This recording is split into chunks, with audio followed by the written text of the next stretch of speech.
अर्हम्। आज हम लोग श्रावकाचार और श्रमणाचार इस विषय पर कुछ चर्चा करेंगे। जैन धर्म में भगवान ऋषभ से लेकर महावीर तक 24 तीर्थंकर हुए हैं। तीर्थंकर वे होते हैं जो तीर्थ की स्थापना करते हैं। 4 तीर्थ हैं, साधु, साध्वी, श्रावक और श्राविका। श्रावक और श्राविका का जो आचार है वो श्रावकाचार कहलाता है। साधु और साध्वियों का जो आचार है वह श्रमणाचार कहलाता है। प्रश्न होता है कि आचार का पालन क्यों करें, अच्छा आचरण क्यों करें।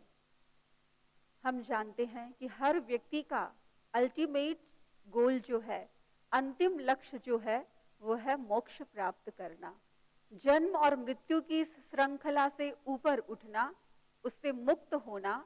या संसार में जो दुख है, चाहे वो जन्म का दुख है, चाहे वो मृत्यु का दुख है, चाहे रोग का दुख है या बुढ़ापा का दुख है, सब दुखों से मुक्त होना, अपने आप को जानना, आत्म साक्षात्कार करना।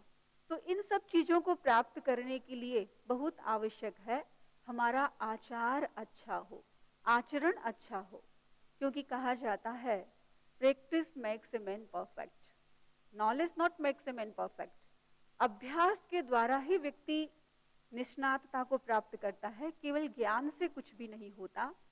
तो ज्ञान के साथ साथ अच्छा आचार होना बहुत जरूरी है। केवल ज्ञान हमें मंजिल तक नहीं ले जा सकता। मान लीजिए आपको यहाँ से दिल्ली जाना है, कलकत्ता जाना है, आपको ज्ञान है कि यहाँ से दिल्ली कितनी दूर है, कलकत्ता कितनी दूर है, लेकिन केवल ज्ञान होने से आप वहां तक नहीं पहुंच जाते। वहां तक पहुंचने के लिए आवश्यक है आपको गाड़ी में बैठना और वहां तक पहुंचना, वहां तक जाना। तो किसी भी लक्ष्य को प्राप्त करने के लिए उसका अभ्यास आवश्यक होता है। तो भगवान महावीर ने 2 प्रकार के धर्म बताए, महाव्रत और अनुव्रत, गृहस्थ का धर्म और एक साधु का धर्म। हर व्यक्ति साधु नहीं बन सकता, संन्यास नहीं ले सकता, संसार को नहीं छोड़ सकता। तो घर में रह करके भी व्यक्ति धर्म कर सके, वह गृहस्थ धर्म हो गया, श्रावक का धर्म हो गया। और जो व्यक्ति घर बार छोड़ करके संन्यास ग्रहण कर लेते हैं, साधु बन जाते हैं, वे जिन नियमों का आचरण करते हैं वे महाव्रत कहलाते हैं, वे साधु के नियम होते हैं। तो धर्म कोई 2 प्रकार का नहीं होता, धर्म तो एक ही प्रकार का होता है, चाहे वो गृहस्थ का धर्म हो, चाहे वो साधु का धर्म हो। धर्म का काम है आत्मा की शुद्धि करना, लेकिन स्पीड में अंतर आ जाता है। गृहस्थ पूर्ण रूप से धर्म की आराधना नहीं कर सकता, वह आंशिक रूप से करता है, और एक साधु पूर्ण रूप से धर्म की आराधना करता है। इसलिए उनकी आत्मशुद्धि में अंतर आ जाएगा, उनकी स्पीड में अंतर आ जाएगा। मान लो एक जनरल पैसेंजर ट्रेन है और एक एक्सप्रेस है, एक फ्लाइट से जा रहा है और एक जनरल ट्रेन से जा रहा है, ये अंतर तो आ ही जाएगा। लेकिन धर्म का काम है आत्मा की शुद्धि करना।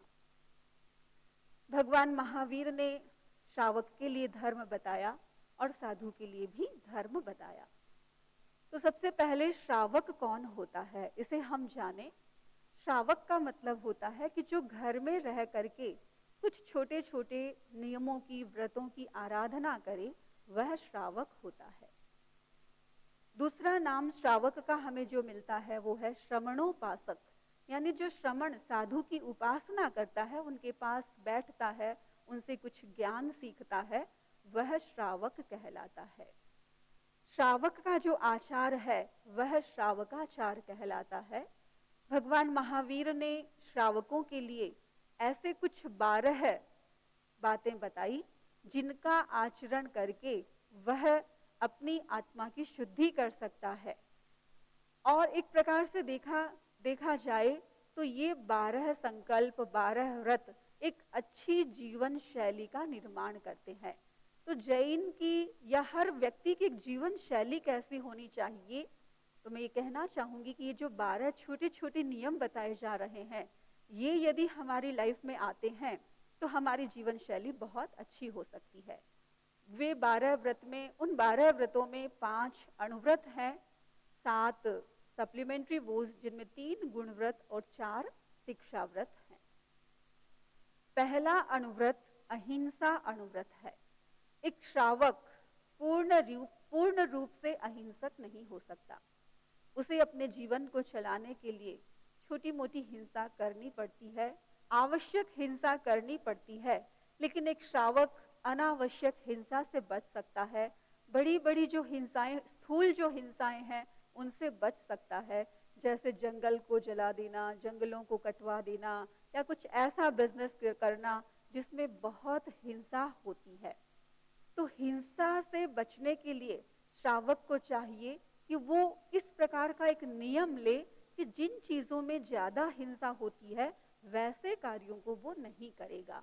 जैसे आज हमारा जो कॉस्मेटिक्स के प्रति इतना अट्रैक्शन हो रहा है, आपको पता है कि वो सब चीजें बनती कैसी हैं? यदि पता चल जाए कि इनका निर्माण कैसे होता है तो शायद हम उनका यूज ही न करें।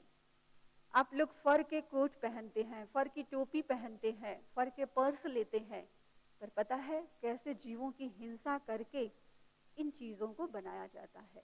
महिलाएं लिपस्टिक लगाती हैं, वो लिपस्टिक कैसे बनती है, किस प्रकार से मछली का ब्लड उसमें डाला जाता है, ये सब चीजें यदि हमें पता चल जाए तो शायद हम अपनी सुंदरता के लिए इन निर्मम जीवों की हिंसा नहीं करेंगे।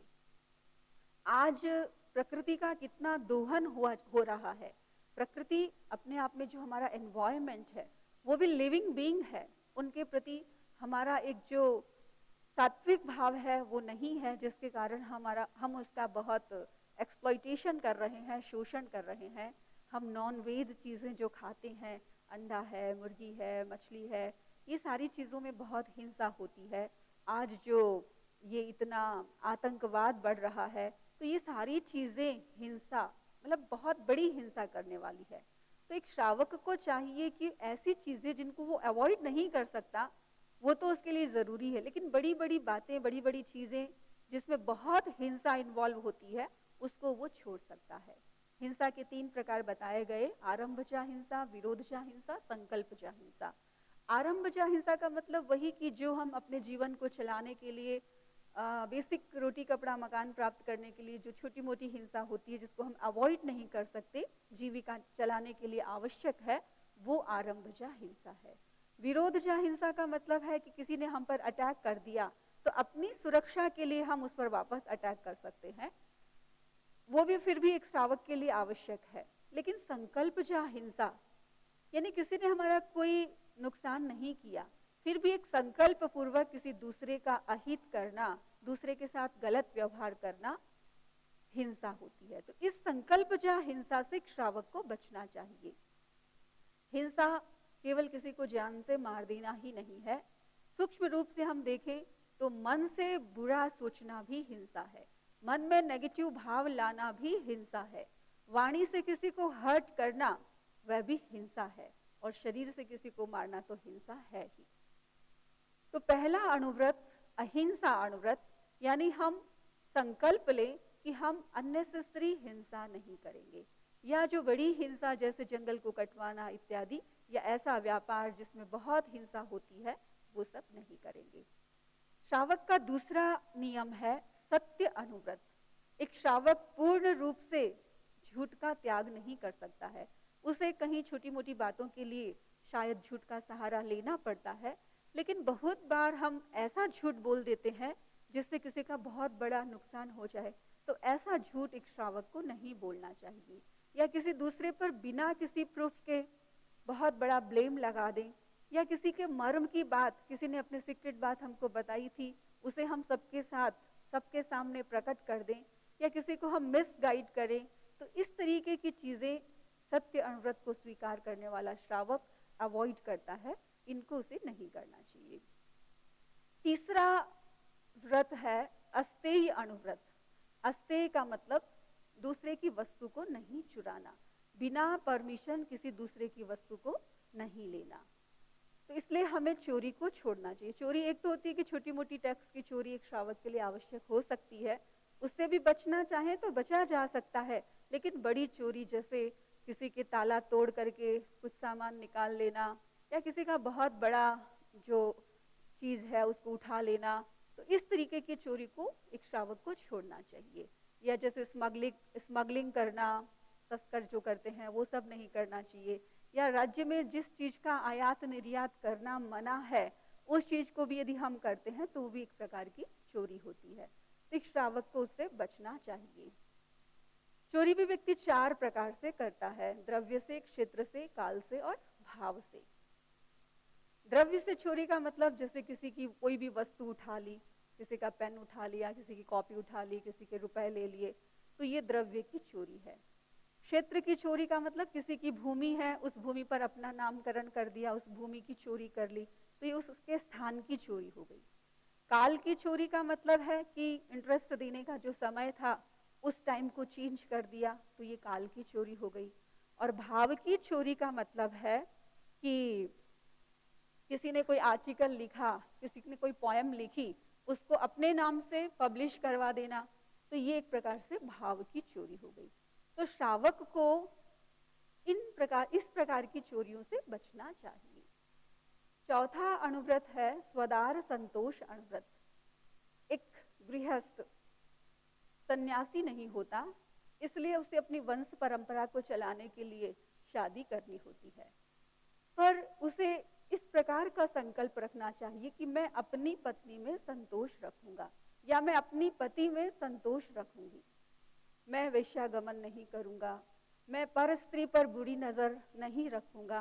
तो इस प्रकार से जो वेश्यागमन इत्यादि हैं, उन सबको छोड़ना स्वदार संतोष अनुव्रत के अंतर्गत आता है। और अपनी पत्नी और अपने पति के साथ भी संभोग की सीमाकरण करना स्वदार संतोष अनुव्रत है। 5वां अनुव्रत है इच्छा परिमाण अनुव्रत। एक श्रावक संपूर्ण रूप से परिग्रह को नहीं छोड़ सकता। जीवन को चलाने के लिए उसे पग पग पर पैसों की जरूरत पड़ती है, लेकिन बहुत ज्यादा संग्रह करना ये आवश्यक नहीं है। इसलिए अपनी इच्छाओं का एक लिमिटेशन करना चाहिए, इच्छाओं का सीमाकरण करना चाहिए कि हमें अपने जीवन को चलाने के लिए कितनी चीजें चाहिए, बहुत कम चाहिए। और इच्छाओं की पूर्ति तो कभी होती नहीं है। भगवान महावीर ने तो इसीलिए कहा, इच्छा हु आकाश समा अनंतिया, हमारी इच्छाएं आकाश के समान अनंत है। तो वस्तुओं का संग्रह परिग्रह कहलाता है। लेकिन इससे आगे भगवान महावीर कहते हैं मुच्छा परिग्रहो बुद्धो, हमारे पास जो पदार्थ हैं उनके प्रति यदि हमारा अटैचमेंट है तो वह भी एक प्रकार का परिग्रह है। तो हमें आसक्ति को छोड़ना चाहिए, तो हम परिग्रह से बच सकते हैं। परिग्रह 2 प्रकार के होते हैं, एक एक्सटर्नल परिग्रह होता है और एक इंटरनल परिग्रह होता है। एक्सटर्नल का मतलब बाहर में जितने भी धन, धान्य, क्षेत्र, वस्तु, हिरण्य, सुवर्ण, दास, दासी, कुप्य, चतुष्पाद, ये सारे बाह्य परिग्रह के अंतर्गत आते हैं। और इंटरनल परिग्रह कौन से हैं? हमारे इमोशंस, जो नेगेटिव इमोशन है, क्रोध, मान, माया, लोभ, ये एक प्रकार के परिग्रह कहलाते हैं। तो एक श्रावक को इन परिग्रहों का एक लिमिटेशन करना चाहिए कि मुझे इसमें कुछ कमी करनी है। तो ये 5 अनुव्रत कहलाते हैं। उसके बाद 3 गुण व्रत आते हैं। गुण व्रत का मतलब होता है कि जो अनुव्रत हमने स्वीकार किए हैं या इच्छाओं का लिमिटेशन जो हम करना चाहते हैं, इच्छाओं का तंबू जो हम तानना, इच्छाओं का लिमिटेशन जो हम करना चाहते हैं, तो उनके लिए यदि इन 3 गुणव्रतों का अभ्यास किया जाता है तो हम उनको बहुत अच्छे से फॉलो कर सकते हैं। तो हमारा 6ठा व्रत जो है वो है दिग व्रत। दिग व्रत का मतलब होता है दिग यानी दिशा, दिशाओं में आने जाने का लिमिटेशन करना। श्रावक एक नियम लेता है कि मैं चारों दिशाओं में इतने इतने माइल से ज्यादा यात्रा नहीं करूंगा। पूर्व, पश्चिम, उत्तर, दक्षिण, मान लीजिए हम रोज तो यात्रा करते ही नहीं है, या हम जैसे संकल्प कर लें कि हम भारत से बाहर यात्रा नहीं करेंगे, या भारत से यूरोप तक, अमेरिका तक एक लिमिटेशन कर लेना, तो वह हमारा व्रत दिग व्रत के अंतर्गत आता है। इससे जो आज इतना यातायात हो रहा है, इससे जितना पॉल्यूशन बढ़ रहा है, उसको भी कंट्रोल किया जा सकता है। और हमारा जो अननेसेसरी इसमें मनी का वेस्टेज होता है उसे भी कंट्रोल किया जा सकता है। और गांधी जी ने जो स्वदेशी अपनाओ की बात कही कि हम अपना बिजनेस अपने देश में करें, अपने देश को समृद्ध बनाएं, तो इन सब चीजों पर भी इससे ध्यान दिया जा सकता है। सातवां जो व्रत है वो है भोगोपभोग परिमाण व्रत। भोगोपभोग, दो शब्द हैं, भोग और उपभोग। भोग का मतलब होता है कि जिन चीजों का यूज हम एक बार करते हैं वो भोग की चीजें कहलाती हैं, जैसे भोजन, पानी इत्यादि। जिसको एक बार आपने यूज कर लिया तो दोबारा उसी भोजन को, उसी पानी को आप खा पी नहीं सकते हैं। और उपभोग का मतलब होता है कि जिन चीजों का यूज आप बार बार कर सकते हैं। मान लीजिए आपके कपड़े हैं, उनका उपयोग आप बार बार कर सकते हैं। आपकी गाड़ी है, उसका उपयोग आप बार बार कर सकते हैं। आपकी बुक्स है, उनका उपयोग आप बार बार कर सकते हैं। तो जिन चीजों का उपयोग हम बार बार कर सकते हैं वो उपभोग की चीजें कहलाती हैं। तो इनका सीमाकरण करना कि मैं इतने से ज्यादा चीजों का भोग नहीं करूंगा या इससे ज्यादा चीजों का उपभोग नहीं करूंगी। आठवां व्रत है अनर्थ दंड विरमण व्रत। अनर्थ यानी पर्पसलेस। बहुत बार हम ऐसे काम करते हैं जिनका कोई उद्देश्य नहीं होता। और दंड यानी वायलेंस, निष्प्रयोजन जो हिंसाएं की जाती है वो सब अनर्थ दंड के अंतर्गत आती है।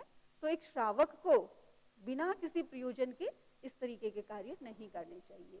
पर्पसलेस एक्शन जो हम करते हैं, बिना मतलब कभी खड्डे खोदते हैं, कभी घास को उखाड़ते हैं, कभी फूलों को तोड़ लेते हैं, कभी पेड़ों को उखाड़ देते हैं, तो ये अननेसेसरी जो काम हम कर रहे हैं, या किसी व्यक्ति को हम हिंसा के लिए गाइड करते हैं, उसको उस ओर प्रेरित करते हैं कि तुम ऐसे काम करो, या व्यक्ति के भीतर जैसे उत्तेजनाएं हो, आवेश आए, आक्रोश आए, जिससे वो कुछ गलत काम करे, हिंसात्मक कार्य करे, ऐसा मोटिवेशन देते हैं, ऐसी स्टोरीज सुनाते हैं, तो वो भी एक प्रकार का अनर्थ दंड विरमण कहलाता है। इसके बाद 4 शिक्षा व्रत हैं। शिक्षा का मतलब होता है अभ्यास, यानी जिनका बार बार अभ्यास किया जाता है वह शिक्षा व्रत कहलाता है। तो सामायिक व्रत, सामायिक जैसा कि नाम से स्पष्ट है, सम प्लस आय। सम यानी समता, आय यानी इनकम। जहां समता की उपलब्धि होती है वो सामायिक कहलाती है। तो श्रावक के लिए कहा गया कि उसे प्रतिदिन एक सामायिक का अभ्यास करना चाहिए। 48 मिनट का समय एक सामायिक का समय होता है। 48 मिनट तक उसे कोई भी पापकारी प्रवृत्ति नहीं करना। 48 मिनट तक उसे पूर्ण रूप से स्पिरिचुअल एक्टिविटी में अपने आप को इन्वॉल्व करना। तो वो उसका एक सामायिक व्रत हो गया। इससे हमारी समता की साधना पुष्ट होती है। आचार्य तुलसी ने कहा कि सामायिक का अभ्यास एक प्रकार से मानसिक संतुलन बनाए रखने का अभ्यास है। सामायिक का अभ्यास एक प्रकार से अपने मन, वचन और शरीर के बीच सामंजस्य बनाए रखने का अभ्यास है। सामायिक का अभ्यास अपने पॉजिटिव एटीट्यूड को डेवलप करने का अभ्यास है। 10वां जो व्रत है वो है देशावकाशिक व्रत। देशावकाशिक व्रत का मतलब, देश का मतलब आंशिक रूप से। एक तो होता है कि हम जिंदगी भर के लिए किसी संकल्प को स्वीकार करते हैं, और एक होता है कि हम आंशिक रूप से किसी व्रत को स्वीकार करते हैं। तो देशावकाशिक व्रत का मतलब आंशिक रूप से किसी व्रत को स्वीकार करना। जैसे मतलब एक दिन के लिए मैं किसी चीज का छोड़ना, एक दिन के लिए मैं भोजन नहीं करूंगी, या एक वर्ष के लिए मैं जमीकंद नहीं खाऊंगी, एक वर्ष के लिए मैं मिठाई नहीं खाऊंगी। तो इस तरीके से कुछ लिमिटेड टाइम पीरियड के लिए जो हम संकल्प करते हैं, वे सारे संकल्प देशावकाशिक व्रत के अंतर्गत आते हैं। 11वां व्रत है पौषधोपवास व्रत। एक महत्वपूर्ण व्रत है। श्रावक के लिए कहा गया कि वो रोज रोज खाए ही नहीं, कभी उपवास भी करे। उपवास का मतलब पूर्ण रूप से आहार का त्याग करना। तो अष्टमी, चतुर्दशी, अमावस्या, पूर्णिमा, ये हमारी पर्व तिथियां होती हैं, और इन दिनों में कहा गया कि विशेष रूप से तपस्या करनी चाहिए। तो उपवास करके पौषध करना। पौषध करने का मतलब है कि उस दिन दूसरी और कोई एक्टिविटी नहीं करना, केवल स्पिरिचुअल एक्टिविटी करना। पौषध भी 3 प्रकार की जाते हैं। एक 12 आवर्स का पौषध होता है जो सनसेट टू सनराइज किया जाता है, यानी आज सूर्योदय सूर्यास्त के समय शुरू किया, दिन भर तो उपवास है, लेकिन दिन भर आप बिजी हैं, मान लीजिए कोई और काम है, आप पौषध में नहीं बैठ सकते हैं, तो शाम को सनसेट के साथ शुरू किया और सुबह सनराइज के समय वो पूरा हो जाता है, जिसे हम 4 प्रहर का पौषध कहते हैं। एक 18 आवर्स का 6 प्रहर का पौषध होता है जो मध्याह्न में शुरू करते हैं और दूसरे दिन सनराइज के समय पूरा होता है। और एक अष्ट प्रहरी पौषध होता है, पूरा सनराइज टू सनराइज, सुबह सूर्योदय के साथ शुरू किया और नेक्स्ट डे सूर्योदय के साथ उसे संपन्न करते हैं, 24 घंटे का। तो ये पौषध होता है। पौषध करने का मतलब है कि जब व्यक्ति पौषध स्वीकार करता है, इट मीन्स वो उतने टाइम पीरियड के लिए साधु बन गया है। साधु जिस प्रकार से कोई भी पाप का काम नहीं कर सकता है, कोई भी गलत काम नहीं कर सकता है, तो उतनी देर के लिए श्रावक को भी कोई गलत काम नहीं करना है, वो एक प्रकार से साधु बन गया है। और वो जो उपवास करता है, पौषधोपवास, उपवास जो करता है वो बिना वाटर के करता है, यदि वो अष्ट प्रहरी पौषध कर रहा है। यदि चतुर प्रहरी पौषध कर रहा है तो दिन में पानी पी सकता है, लेकिन आफ्टर सनसेट तो पानी पीना ही नहीं होता है उपवास में। और पौषध में फिर करना क्या है? पौषध तो हमने कर लिया, पौषध में करेंगे क्या? तो जितनी भी पापकारी एक्टिविटीज हैं, उन सारी एक्टिविटीज को हमें छोड़ना है, वो हमारा पौषध कहलाता है। पापकारी एक्टिविटीज से तात्पर्य जैसे फोन नहीं करना है, क्लैपिंग नहीं करना है, टीवी नहीं देखना है, हमें उस समय अधिक से अधिक धर्म ध्यान करना है। चलें फिरें तो जमीन को देख देख करके चलना है कि कहीं कोई जीव जंतु न आ जाए। हमें, जैसे आप लेडीज हैं तो जेंट्स को टच नहीं करना है, जेंट्स हैं तो लेडीज को टच नहीं करना है, और हाय हेलो ये सब नहीं करना। स्पिरिचुअल एक्टिविटीज करना है, कुछ अच्छी बुक्स पढ़ें, कुछ ऐसे अच्छे काम कर सकते हैं। 12वां जो व्रत है वो है हमारा अतिथि समविभाग व्रत। बड़ा महत्वपूर्ण व्रत है। अतिथि कौन होता है? अतिथि, यानी जिसके आने की कोई तिथि फिक्स नहीं है, जो कभी भी आ सकता है, वो अतिथि कहलाता है। तो यहाँ अतिथि से तात्पर्य साधु संतों से है। घर में यदि कोई भी साधु संत आ जाए तो उन्हें हमें शुद्ध दान देना चाहिए, अपने हिस्से में से उन्हें दान देना अतिथि समविभाग कहलाता है। और इसका बड़ा फायदा बताया गया है। कहा गया कि जो साधु संतों को दान देता है वह तीर्थंकर गोत्र का बंधन कर सकता है। तो जो दान हम दें वो बिल्कुल शुद्ध होना चाहिए, जिसको दें वो शुद्ध साधु होने चाहिए, और एक सम्मान के साथ, मनुहार के साथ हमें उन्हें दान देना चाहिए।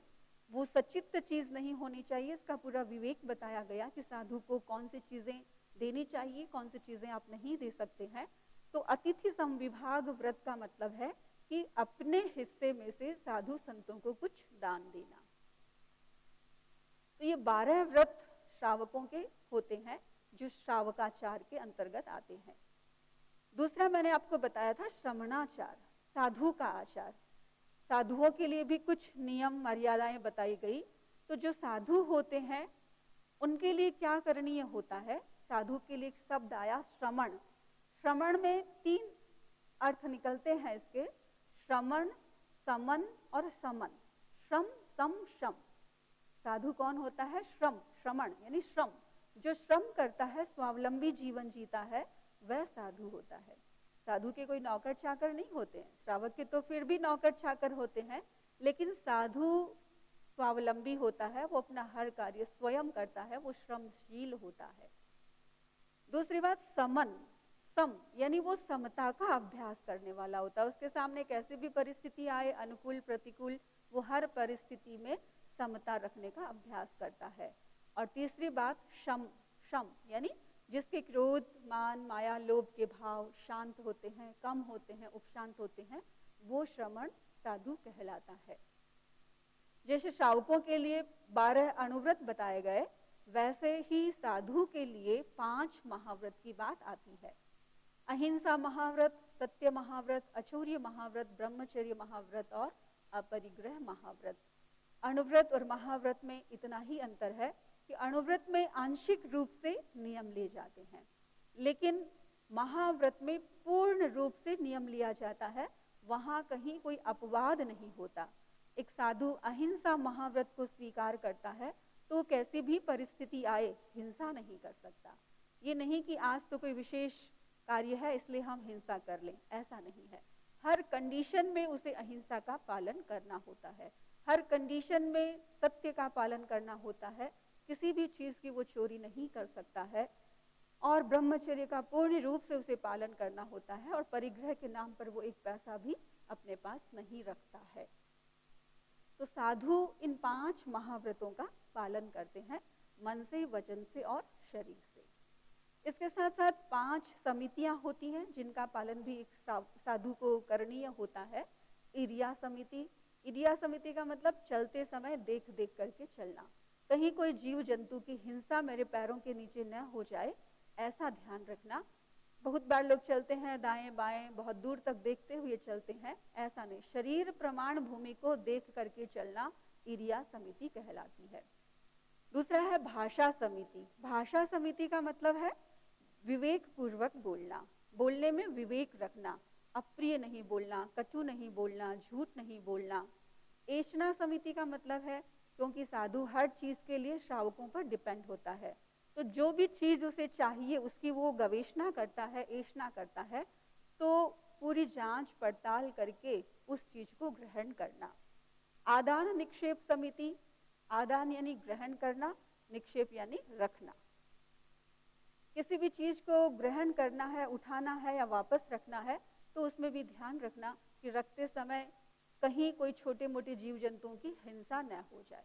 और 5वां है व्युत्सर्ग समिति, यानी व्युत्सर्ग समिति यानी जो भी हम मलमूत्र आदि का निरोध करते हैं, मलमूत्र आदि का विसर्जन करते हैं, उनको प्रॉपर प्लेस पर करना, स्वच्छता का ध्यान रखना, ये सब व्युत्सर्ग समिति के अंतर्गत आता है। इसके साथ साथ एक साधु को 3 गुप्तियों का पालन करना होता है। गुप्ति का मतलब मन वचन काया का निरोध करना, मन गुप्ति, वचन गुप्ति और काय गुप्ति। क्योंकि 24 घंटे तो हम गुप्ति नहीं कर सकते, लेकिन एक साधु को थोड़ी देर के लिए अभ्यास करना चाहिए कि हम मन वचन काया की गुप्ति करें, उन्हें कंट्रोल करें। तो ये श्रावक के और साधु के जो व्रत बताए गए हैं वो आध्यात्मिक दृष्टि से तो है ही, लेकिन इनका समाज में भी बहुत अच्छा इफेक्ट होता है। यदि इन व्रतों का पालन एक गृहस्थ करता है तो सामाजिक दृष्टि से भी ये बहुत उपयोगी हो सकते हैं। इसके द्वारा हमारे भीतर एक मोरल वैल्यूज जो हैं वो डेवलप हो सकते हैं, संयम की चेतना जो है वो डेवलप हो सकती है, और एक को एग्जिस्टेंस की जो भावना है, हम सब साथ शांति से कैसे रह सकें, ये सारी बातें इन 12 व्रतों के और 5 महाव्रतों के अभ्यास से संभव हो सकती है। आज हमारे एनवायरनमेंट में जो इम्बैलेंस हो रहा है उसके बीच हार्मनी बनाने का काम भी इन व्रतों को पालन करने वाला कर सकता है।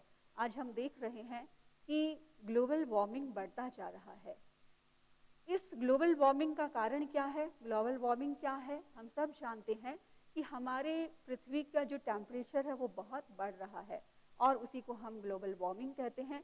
तो ये ग्लोबल वार्मिंग क्यों हो रही है, इसके जो मूल कारण बताए जाते हैं वो यही हैं: more population, more desires, more production, more consumption of water and electricity, more exploitation of forest and mines, use and throw culture. तो ये सारी कुछ ऐसी बातें हैं जिनके कारण हमारी जो बहुत सारी समस्याएं हैं वो आज पैदा हो रही हैं। यदि हम इन व्रतों का पालन करते हैं, अभ्यास करते हैं, तो इससे क्या होगा कि संसार में जितने भी प्राणी हैं उन सबके साथ हमारी एक हार्मनी बनेगी, एक मैत्री का भाव विकसित होगा, जिसके कारण हमारे जो रिसोर्सेज हैं उनका हम बहुत कम एक्सप्लॉयटेशन करेंगे, शोषण करेंगे, और उससे हमारी जो पोल्यूशन है वो बहुत कम हो जाएगा, ग्लोबल वार्मिंग की जो प्रॉब्लम आ रही है वो कम हो जाएगा, और हमारा एनवायरनमेंट जो है, पर्यावरण जो है वो शुद्ध रह सकेगा। तो श्रावक के और श्रमण के ये जो व्रत बताए गए हैं ये उनकी लाइफस्टाइल तो है ही, व्यक्तिगत रूप से हमारा जीवन अच्छा बने, हम आध्यात्मिक बने, स्पिरिचुअल बने और दुखों से मुक्त हो सके, इन सब चीज़ों के लिए तो हमें इन व्रतों का पालन करना ही चाहिए। लेकिन इसके साथ साथ हमारा समाज अच्छा बने, हमारा देश अच्छा बने, हमारा विश्व अच्छा बने, इसके लिए भी इन व्रतों का यदि हम पालन करते हैं तो सब जगह सुधार होता है। सुधरे व्यक्ति, समाज व्यक्ति से राष्ट्र स्वयं सुधरेगा। तो यदि हर व्यक्ति अपने आप में संकल्पित होता है, इन संकल्पों को स्वीकार करता है, वह सुधरता है, तो व्यक्ति व्यक्ति से समाज बनता है, समाज से देश और देश से राष्ट्र बनते हैं, तो सबका उत्थान हो सकता है। ओम